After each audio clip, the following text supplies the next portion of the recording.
In the quiet English town of Hambleton stood a house that its residents preferred not to talk about. At first glance, it was an ordinary old mansion, abandoned, overgrown with wild vegetation, with cracked plaster and peeling paint. Its past was shrouded in darkness, as though time itself had bypassed it, and the locals avoided even looking in its direction, as if it invoked some primal fear.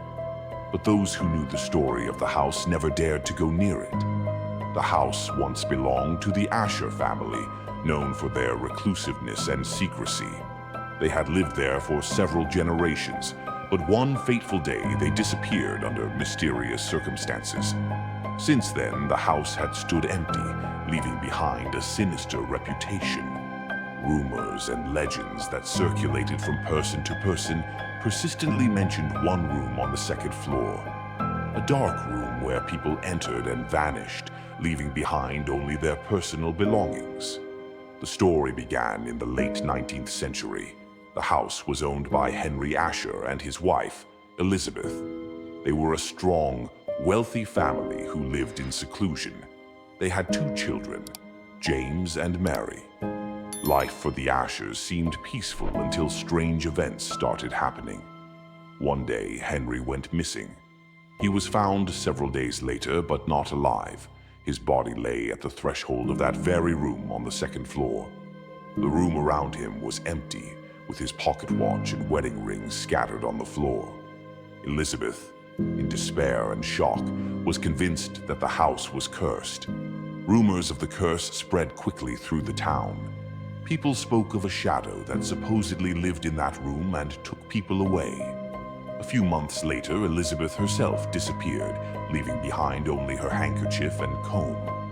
No one could explain how it had happened, and even the Asher children, James and Mary, claimed they hadn't seen anything unusual.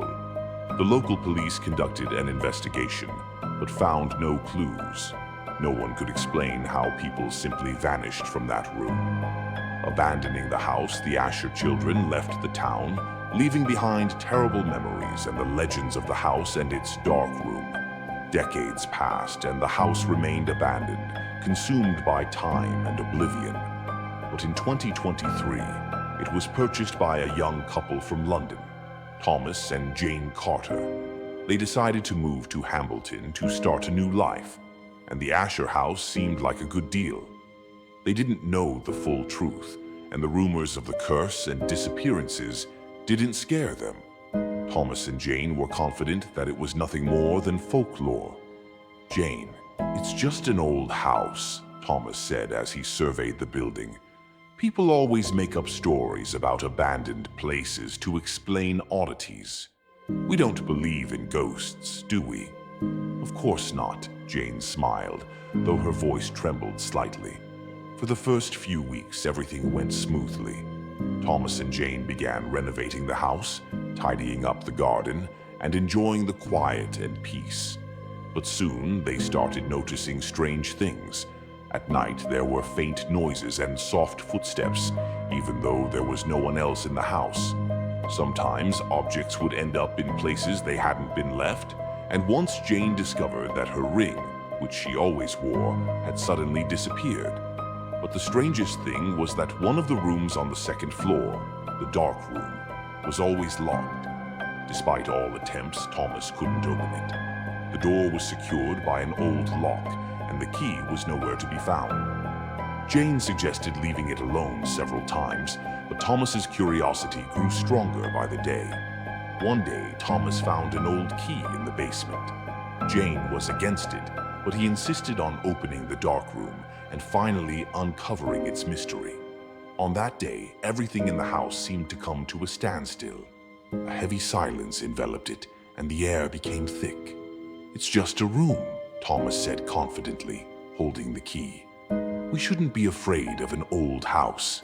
The door creaked open easily, and they stepped inside. The room was empty, but it felt alive. A layer of dust covered the floor, and the air was thick with the smell of dampness and something old, stagnant. Yet the strangest thing was that the room seemed much darker than it should have been. Even the sunlight streaming through the window couldn't fully illuminate it. Thomas took a few steps inside, looking around, but suddenly froze. Something cold and invisible brushed against his hand. He turned around sharply, but saw nothing. "Thomas!" Jane called nervously. Thomas opened his mouth to answer, but at that moment, everything around him changed. The room seemed to start breathing, the walls trembled, and the air around him became heavier. Jane watched in horror as her husband suddenly disappeared, as if melting into the shadow, leaving only his watch and the key to the room on the floor. "Thomas!" she screamed, rushing to the door, but her feet felt glued to the floor. Through the sticky fog that began to fill the room, she could barely make out her husband's silhouette. His face was twisted in terror, but he couldn't break free from the invisible chains. With a scream, Jane tore herself away from the room and ran, feeling a cold terror squeezing her chest. Jane called the police, but no one believed her story. The officers who arrived at the scene searched the house but found nothing, except for Thomas's watch lying on the floor of the dark room. He was never seen again. Objects continued to disappear from the house, and Jane realized that the story was repeating itself. She delved into old records and soon discovered that the curse of the room dated back to ancient mystical rituals performed by the Asher family. Henry Asher, the head of the family, had been known for his strange fascination with the occult. He had tried to summon otherworldly forces to gain power and wealth, but instead he had opened a portal to another world, a shadow world that began devouring people. Jane, devastated and consumed by despair, decided to leave the house. But even after that, she continued to have dreams about the dark room, where Thomas called out to her to return. In the end, she realized that the house would never let go of those who had once opened the door to that room.